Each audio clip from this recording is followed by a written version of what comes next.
Do you wave your terrible towel when Renegade plays?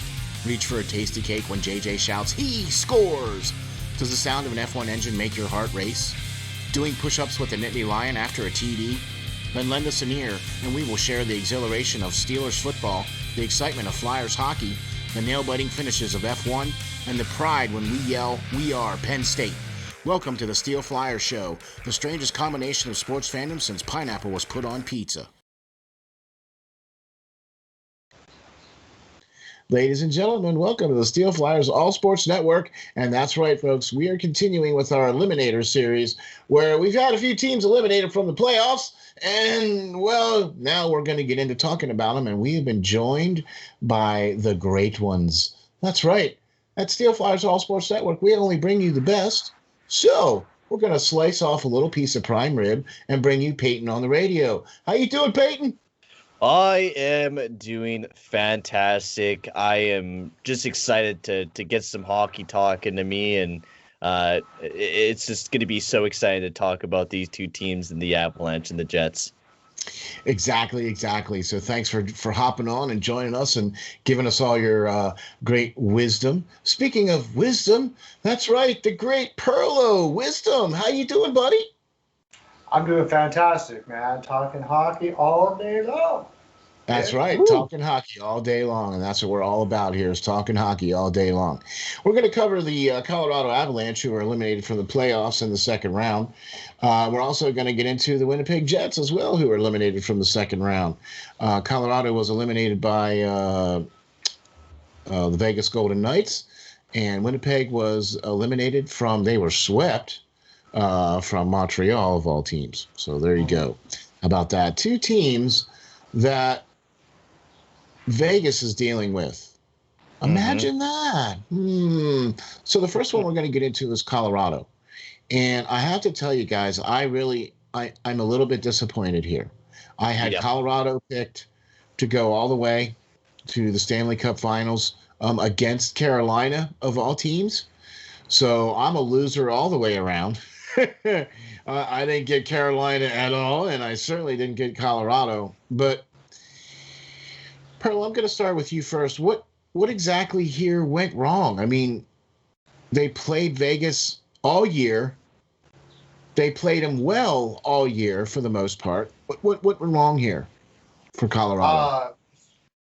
Put it simply, I just think they're too green yet. It takes a while to learn how to be a playoff team as a team, and they're growing as a team. Not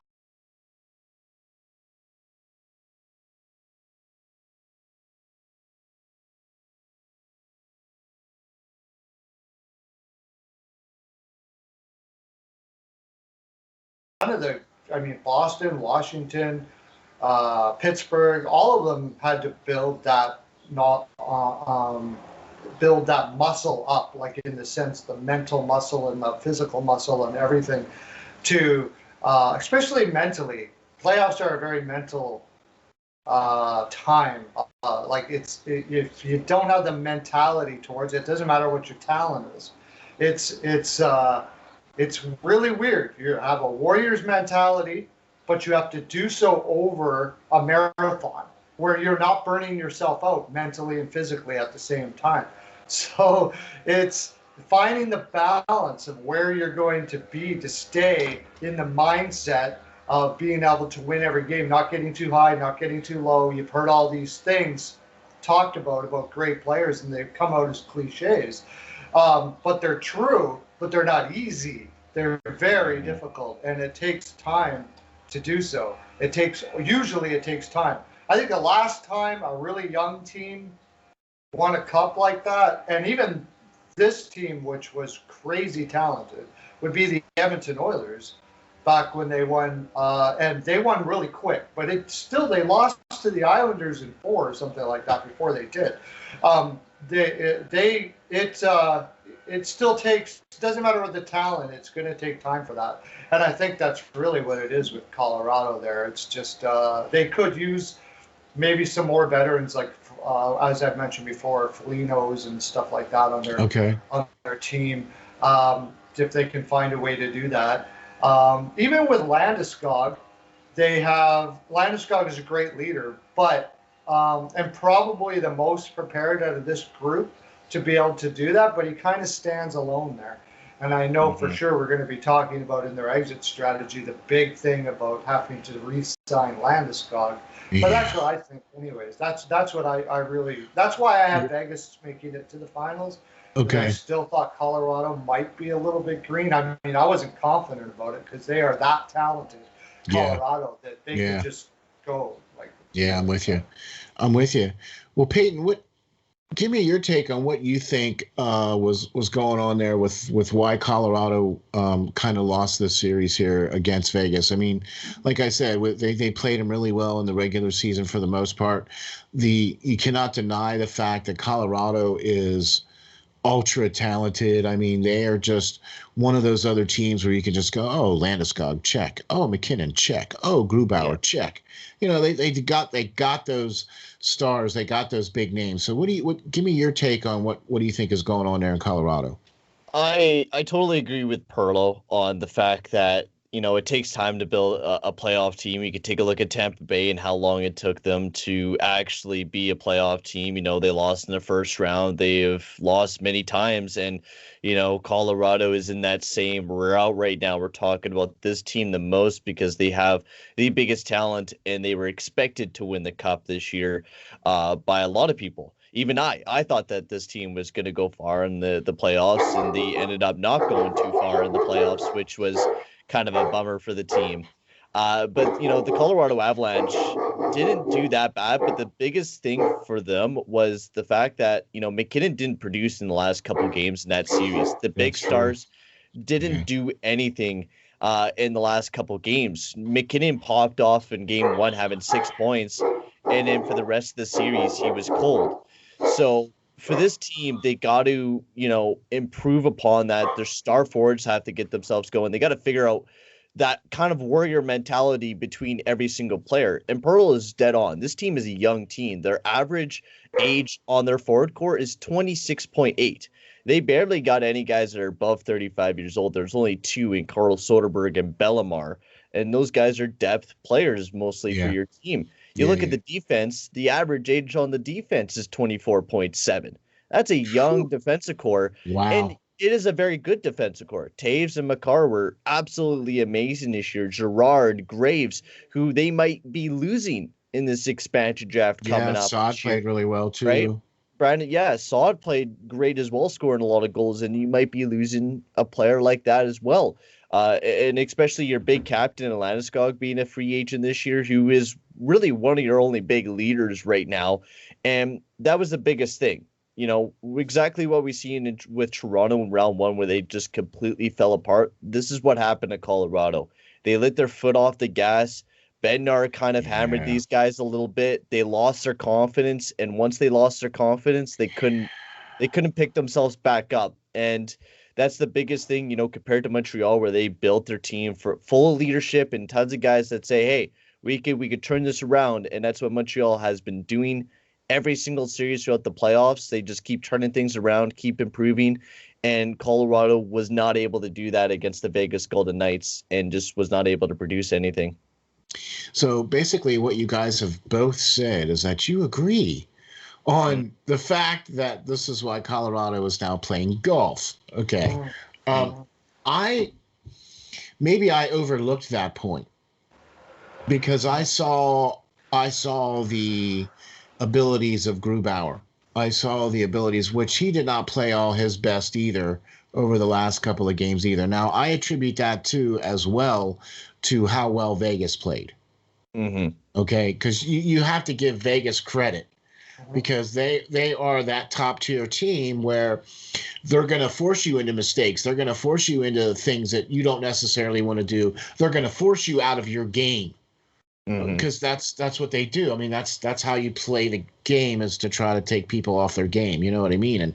And get under their skin and do whatever you have to do in order to win. And they don't have that list of guys that have, you know, playoff or cup experience on their team either. You know, which I think is another thing too that we might have to address in their exit strategy. You know, is to bring one of those types of. I mean, yes, they have a great leader in Landeskog, but After that, then what? Sod, I think.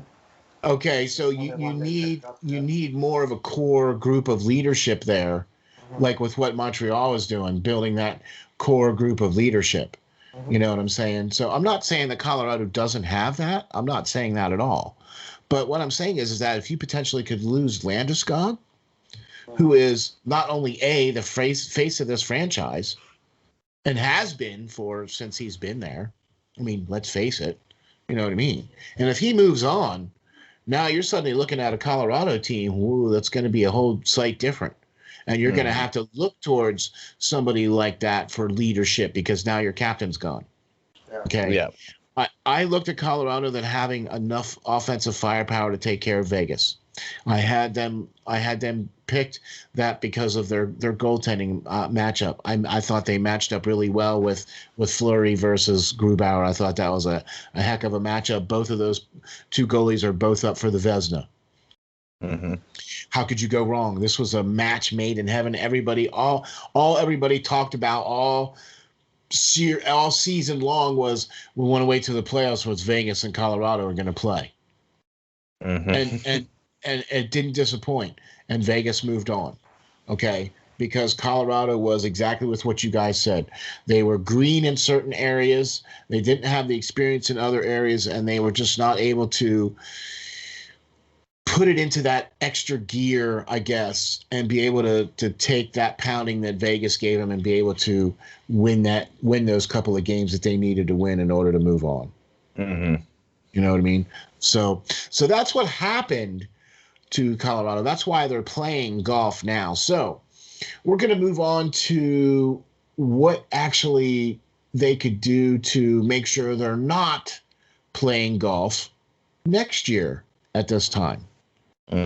Okay, so we're going to start since we got Pearlo's great information first here on why they lost. We're going to go with Payton and what you think they need to do here for their quote unquote exit strategy, or how can they not be playing golf this time next year?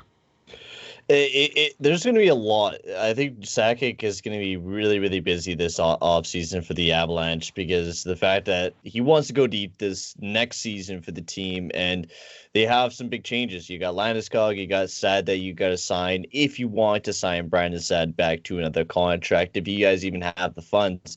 Now, you guys might be losing Ryan Graves on the back end as well, which will be huge.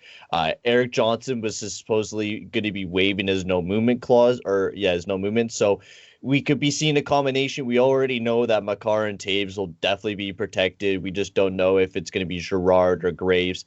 Most likely Graves will be left exposed for Seattle. So you're going to be missing a big guy in the back end. But with Timmins and Bowen Bryan coming up through that back end, you could use those guys as your back end and then maybe sign a veteran player to play in that back end, and you have a pretty elite back end, if you ask me, playing with Taves, Makar, Girard, and then you find someone to play alongside of them, and then Timmins and Bowen Bryan, and then maybe pick up another veteran guy to play alongside of one of those guys if they struggle throughout this season. For goaltending group,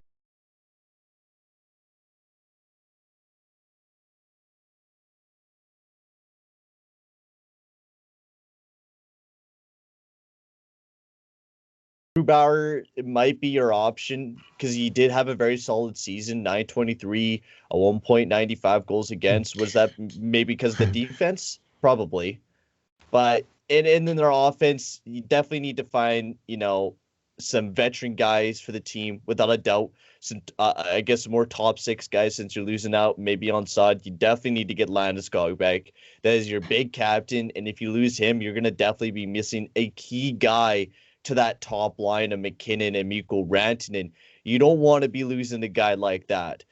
He's a big leadership guy on that team, and they definitely do need to keep him. But overall, for the future of the Colorado Avalanche, I'm super excited for this team. They probably have one of the hardest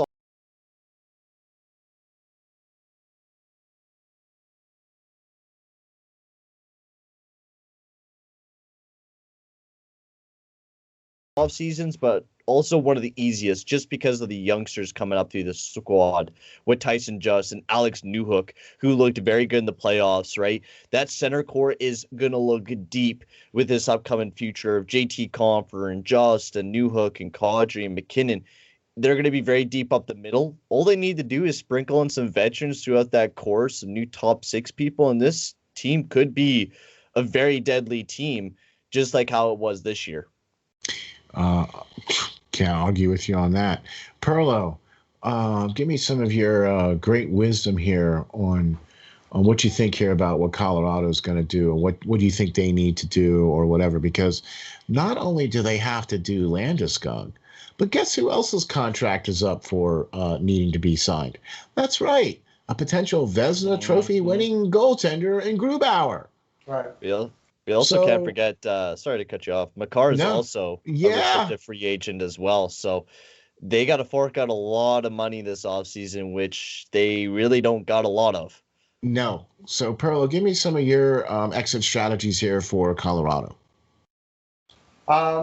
Much the same. I definitely think that Saad is I don't know. He could, I suppose, go back to Brandon Saad or keep him at a lower rate, but I'm pretty sure that they're going to let him go out and check out the market and then see what he can get, and then they'll tell him, okay, if they can afford that or not.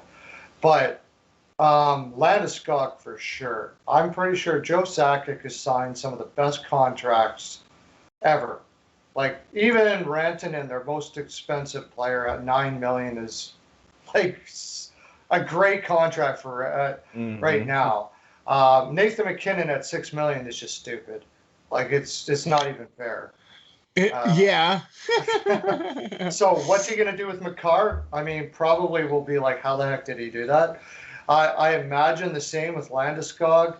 I think what Joe Sakic does when he goes to get players is he really has a team of people that do interviews and stuff like that, and they look for people that are not terribly money driven and have that understanding to begin with. And that's the reason why he's able to do this sort of thing. And I think Landeskog will probably take a price that will be like, holy crap, you got that? Wow, that's insane. So but I think, like Payton said, getting Landeskog to me is utmost importance. They absolutely need to get Landeskog signed up. What are you going to replace him with if you let him go? I mean, there's nothing. There's only very few people in that free agency class. Like, I think the next best guy from that is Nuge and then maybe Tatar, but even then, that doesn't even compare to the level of Gabriel Landeskog. Yeah. Like, he is just a step above everyone else in that free agency class, alongside of Dougie Hamilton. Yeah. If he gets let go, it's a big loss. That he gets 7.5, something like that, long term, hopefully. And then they're going to have, like I said, if they let Graves go, they're still, wouldn't it be just so beautiful to be able to let a guy like Ryan Graves go, and it's like you still got Bowen Byram coming up and all that stuff. That's so nice. I wish. Just insane. So they let Graves go, and then I think you're looking for some more spiritual leaders for the team, and I've mentioned him a million times, and I think this is the guy they will get. If Minnesota doesn't get, I think they'll be going hard after Foligno, because that is the type of guy that those are the type of guys that they really need. Another one I like is in Arizona, which wouldn't cost much right now, and Payton said about adding some veteran leadership to that defense as well, would be Hjalmarsson. He knows, especially if you can sign Saad for a really low deal. Hjalmarsson and Saad played together in Chicago. You got more cups there. That's what I think that he'll be looking at, is to try to add some cups to help McKinnon and Landeskog. Let's not forget, McKinnon's not a bad leader. He's a great leader. He just needs help, and he's learning still to be a leader. You can be a great leader, but you still got to learn to be a leader. He's great for his age. McKinnon's only 25. Yeah, he's only 25 years old. He's got a whole team on his back. That's what I mean. And so You know, Yeah, Landeskog that's isn't kind even of what that I old think either. Landeskog is only 28. Okay, so he's not really that terribly old either, and he still No. has quite a lot of hockey left in him. Right, and it feels like he's 35. The Yeah, guy's yeah. played in Like the he league seems like since he's he was- been around forever. Like what? He's only 28. Yeah, no. Uh, Yeah. But I that's what I think agree. they'll do, something like that. I agree with everything you guys say, and the players I think that are going to potentially be, which Rantanen is not. I mean, that's going to probably be one of their guys they're going to have to protect because if you look at their list, they got Landeskog and McKinnon both have no trade clauses, right? Mhm. So their list of protected guys, somebody's going to go. Landeskog's a free agent, though. If Seattle wanted to, they could pony up a Right. crap. Right. And so Grubauer is also in the same boat. That's what I wanted to talk about too. Because Grubauer's in the same boat. Mhm. He is also an unrestricted free agent. Okay. And if I was Seattle, Yep. I yeah. would be swooping in to Well, snag Mr. Grubauer. remember all when we freaking said they're not day going to see long. these big contracts to goaltenders anymore? This is what I mean. If somebody goes in and says $9 million for Grubauer for the next 8 years, how does he turn it down? I don't And- think they're going to do that. But what I Why think not? but I don't think they're going to do that. He Why was not? only making 3.3 million last year. I definitely think that if they dangle 6 or 7 million in front of his face, he'll be like, "All right." Yeah, but he'll be all right. But another team will be like, "Oh, we're going to lose him. Okay, $8 million." So And another team is going to be like, but "Oh, see, we're going here's to the lose him. problem, Okay, though. $9 million." Here's the problem. That's how though. it happens. Here's the problem, though. Colorado cannot do that. No, They Colorado can't would have to let match. him go. So Colorado would have to let him whatever, he comes back to them and says, "Yeah, by the way, Seattle offered me $7.5 million for the next 4 years. What can you guys do?" And they're going to be like, "Well, we can't do that. So either you want to take the hometown discount and continue to play with guys you already know, or have fun in Seattle." Mhm. I mean, that to me, I think is. I agree that Landeskog would be a huge blow to this team if they were not able to re-sign him. Mhm. Okay, but I think there's more of a blow if they don't have Grubauer than if they don't have Landeskog. I think that in order for Colorado to not be playing golf next year at this time, they need to either sign Grubauer and at least put in a. I don't even know how they're See- going to be able to do it. They do have Pavel Francouz, which he did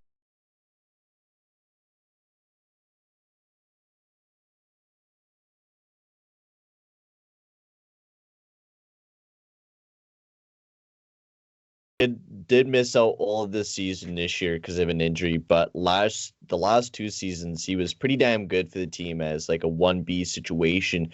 In Colorado, you look at the goaltending situation around the league when you pay someone like that big money, like if you were, for example, to pay Grubauer has only had 1 season where he's hit Yeah. 40 games, and that was this Yeah. year where it was shortened. Every other season, it's been below 40 games. Yep. And in Injured a a full lot, 82 season, in an 82 game season, you kind of want a full-time goalie to play, 62 games if you're paying them upwards of $6 million, $7 million. Or something like that. Yeah. Grubauer has never done that. Not saying that he's a bad goalie. This was his first year where he actually was able to stay healthy and played majority of the games for the Colorado Avalanche. I still think if he were to take a hometown discount and play in Colorado, guaranteed they almost would win a cup with Grubauer, probably. He's a good goalie, especially if they get that tandem back with Francouz. They wouldn't have a problem with having no backup like how they did this year with having to play Dubnyk and then Johansson and Miska. They could actually have a good tandem and give a little bit of a break to Grubauer because I felt like that's what derailed Grubauer a little bit, especially going Played into the too second much. round. Yeah. He definitely did look like it was slowly, the fatigue was slowly hitting him as the deeper he went into the playoffs. Because last year, he didn't really play that much in the playoffs. Francouz split the games to Grubauer last year in the playoffs. So it's a difficult challenge, and we'll have to see what they do next. But goaltending is definitely something that they're going to have to address. Somebody to play alongside of Pavel Francouz going into next season. I got an interesting take before we head out, because this is the way we talk about Sakic being just an absolute genius, right? Obviously, Oh, yeah. he's done amazing stuff. Yeah. Okay, remember when everybody was wondering why they went out and got Jonas Johansson from Buffalo? Mm-hmm. Yeah. Okay. Jonas Johansson's good friends with a guy named Linus Ullmark. Oh, I see your big brain play Are there. you telling me you can get Linus? I think Linus Ullmark is every bit as good as Grubauer. He just played on a horrible team. You could go with Ullmark. Ullmark's had great numbers with Buffalo. You could do Ullmark and Francouz. That would be pretty damn good. And you could get Ullmark for half the money, if not less than half the money. And you think about it, that defense there in Colorado could carry a lot of it too, because Ullmark has never had a good defense, and he's put up very solid numbers with the horrible defense that he has had. So Ullmark would be a steal if Sakic was able to pull off something like that. So he goes out and gets Jonas Johansson, who talks to Linus Ullmark all the time to tell him how exciting it is to be in Colorado, blah, blah, blah, blah, blah, blah, blah. The guy's a freaking genius. I think that's what's going to happen. Okay, well, so that takes care of the goaltending. And they're going to take Ullmark. We'll see if it happens. All right, that takes care of the goaltending. We'll cut this little segment out, and we'll put it out when it happens. So then this takes care of the goaltending. Who do you think they're going to who's potentially going to get plucked from Colorado? Who do you think, maybe? I would say, I think Graves. Graves is probably one of the best guys. I mean, there's tons of guys available, but if you're looking for someone to help out your defense core, someone that's young and you could build around a little bit, is Ryan Graves. Yeah, I thought maybe they might trade Graves before, but now that I look at it, I think they can afford to lose that out of their depth on their D more than forwards. So I think they'll be okay with Graves going, although, it hurts because Graves is a good defensive defenseman. Right. But I think in the long run, when they look at it, they'd rather lose him than a guy like Nichushkin or something like that. He brings a lot of size. Yeah. They don't have much. So, yeah, I would say Graves is probably it. And Seattle would be very happy with that. Any team would be happy with having, that particular type of player to be on their defensive blue line. I mean, come on. It's not rocket science here, folks, for real.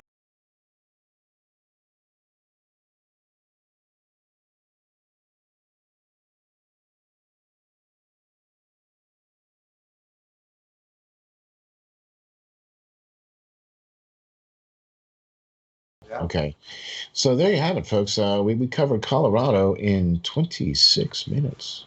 Ooh, wow. Just wanted to let you guys know that, just to keep you all in check. So now we got another little special one here for you. We're going to talk about the Winnipeg Jets being eliminated. Not just eliminated. They were housed, swept. The broomsticks were pulled out. Yeah. Crushed, swept, pushed under the carpet. What happened? The Winnipeg Jets were swept by the Montreal Canadiens 4-0 in the second round of the playoffs. And wow, all right. Since both of you guys are from Canada, we're gonna start off with the Great Pearlo. Pearlo, buddy, what happened? I mean, they played so well in the first round. Winnipeg did. What happened? I really think the Scheifele thing really did him in. That was the most thing. But the other part was their lack of depth on defense was going to bite them eventually, and it bite them there. So they just really have poor depth on defense. They have guys there that just shouldn't be up in that spot. They're very young on defense with their depth that they have too, which we just talked about with young players, and DeMello. I mean, as soon as that might even have been bigger than Scheifele. Losing DeMello on Winnipeg's defense, where they couldn't afford to lose anybody there, like anybody. They got Logan Stanley playing top 4 minutes. I mean, come on, it's just no. And then Hellebuyck would have had to have been the roof. Losing Scheifele, any team loses a top 4 defenseman in your number 1 center, you're gonna have a difficult time beating the other team. And I think that really, when it comes down to it, that's it to me. So. Yeah, that makes it much more difficult when you lose those particular types of players on your team. You know what I mean? So Peyton, break it down for me here, man. What went on here with Winnipeg? Just completely not even like what happened? I watched the Winnipeg Jets, I guess, from start to finish. I watched them completely demolish my team, and then I watched them completely get demolished themselves. And it wasn't even that they demolished the Edmonton Oilers. Yes, the numbers, of course, we got swept. But you look at deep into the numbers, the 5-on-5 numbers, and all that. Winnipeg got completely dominated throughout the entire playoffs. And you watch their game, and you're like, yeah, you could definitely see this team almost not winning any games in the playoffs. And me telling you that they swept someone in the first round, you're probably pretty surprised by it. But they somehow did it, and then you go into Montreal, which Montreal is one of the best 5-on-5 teams actually in the NHL, and throughout the season were one of the best 5-on-5 teams. Just couldn't score anything, and they were able to score. They were able to shut down the Jets' biggest scorers and just everything. Winnipeg just completely shut down. Pierre-Luc Dubois wasn't producing as much as they wanted him to. That third line, I give it, that was stellar. Cobb, Lowry, and Appleton were amazing. Even during the playoffs, I was still very impressed by them. They did go a little bit quiet, though. The biggest thing, like Pearlo was saying, is that defense. I know Logan Stanley, I know that they think he's a good defenseman, but he's not. Logan Stanley is not the guy who they want him to be. Analytically, he was not that great defensively. He was decent, but that's all he did. A lot of these guys on this team are not puck moving guys. You look at DeMello, not very good at puck moving. The best puck moving guy is Pionk, and that's it. This team needs some more guys to transport that puck and also to play defense. Their defense was shattered throughout the playoffs. They were missing DeMello, Bellew. Then you were playing Tucker Poolman up on the top pair with Josh Morrissey and Jordy Ben playing like 18 minutes of ice time. Yeah. No wonder why you lost against the Montreal Canadiens, who did have a very stacked defense. And the biggest thing that Winnipeg needs to improve is that defense. That is, without a doubt, the biggest thing that they need to improve upon. Mm-hmm. Okay, well there you have it, folks. I would also have to agree with you on that. They do have a little bit of long-term injury cap space, but they are also going to be tight up against it as well. They're a little bit over actually right now, and they have a few guys that they need to take care of for them as well too. Paul Stastny is on the list of UFAs. Matthew Perreault is also on that list. Now, one of the players that you mentioned, Cobb, he's a restricted free agent, but he's going to need to be addressed. Okay. Mm-hmm. Their young core with Somberg and Henua and Stanley are not quite there yet. They're not quite producing the way they need to, so they're going to need to continue to bring in some more youth and some more depth into their defense. I think they're pretty much set with goaltending. I mean, Hellebuck he won the Vezina Trophy last year, so I guess he's pretty good. Yeah, but exactly. I also agree with Pearlo though too. I really think that whole Scheifele thing was the major nail in the coffin for these guys. Mm-hmm. You know what I mean? Because they just seemed completely deflated after that whole situation went down. That whole next game was a completely different ball game for a hockey game for Winnipeg. That was just a whole different situation for them. So, all right. Well, we talked about what went wrong. Now, how can we get it so that they're maybe not playing golf this time next year? And we'll start off with Pearlo. They have very limited cap space, but they have a lot of draft picks stacked up. So what do you think, man? What could be their exit strategy? What would get them to be not playing golf now at this time next year? Well, yeah, they do have some people coming up. Like Ville Heinola looks like he's going to be good, but I mean, he's only 20 years old. But it's quite simply going. They got to get defensemen and like specifically defensemen that can move the puck. I know at the trade deadline they were going hard after Alexia. Yeah. And it wasn't Dallas didn't want to let him go because they wanted to make the playoffs and what have you, and they weren't able to come to that. They got about $14 million. They do have people to sign, but I don't think they have to sign them. They're not going to sign. If they do sign Matthew Perreault, it's certainly not going to be to $4 million. That's for sure. Right. And Paul Stastny as well would be a lot less. So that'll give them some room. But I think they do go after a guy like Alexiak.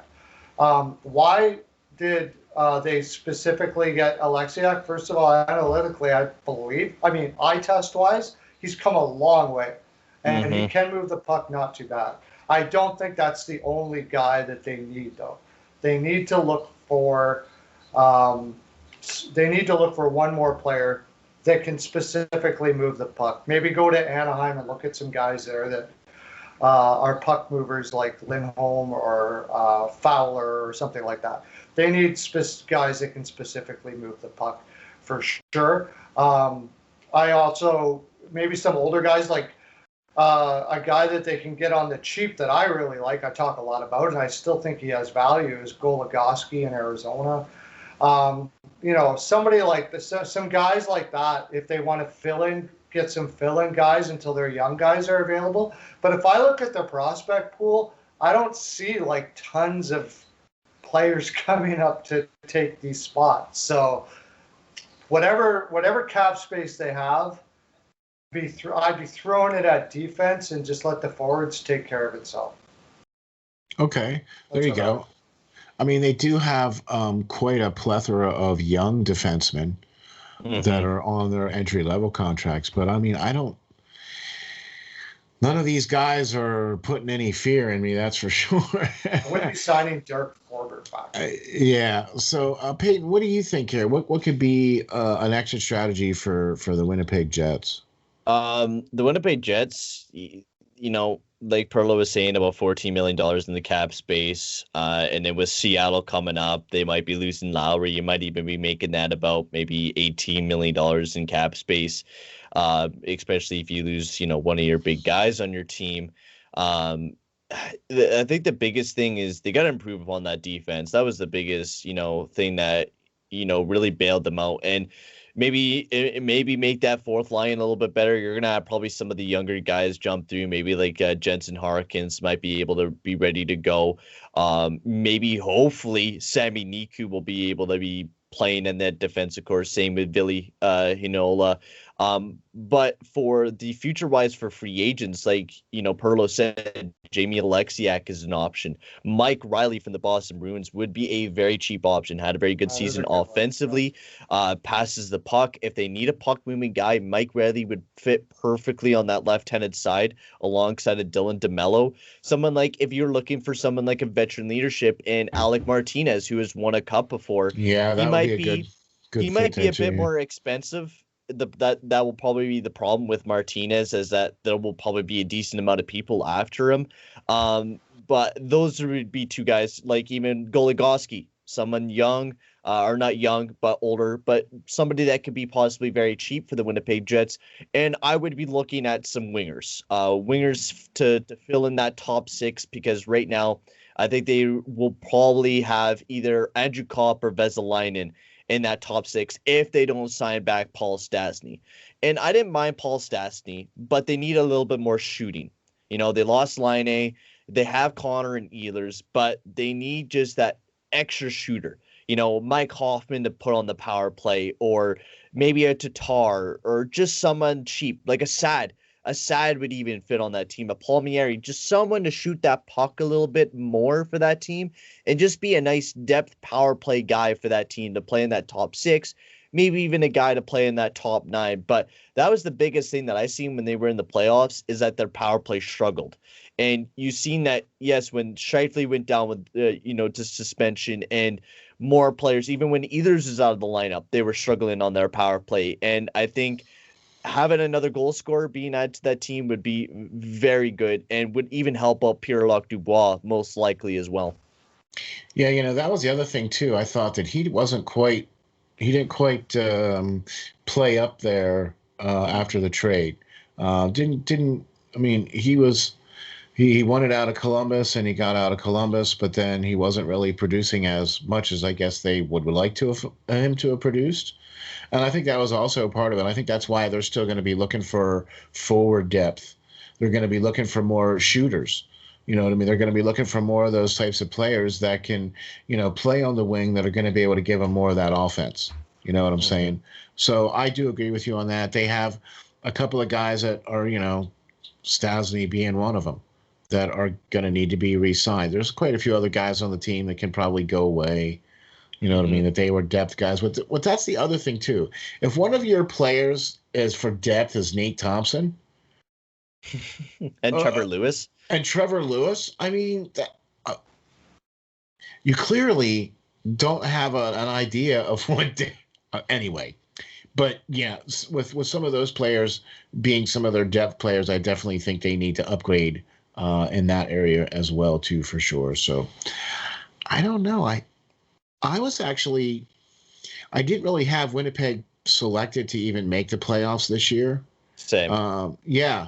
So it was more of a shock when they, not only did they make the playoffs, but they made a higher seed than Montreal. Mm-hmm. You know what I mean? So I was taken aback by that. And then to see how they played against Edmonton, I thought, all right.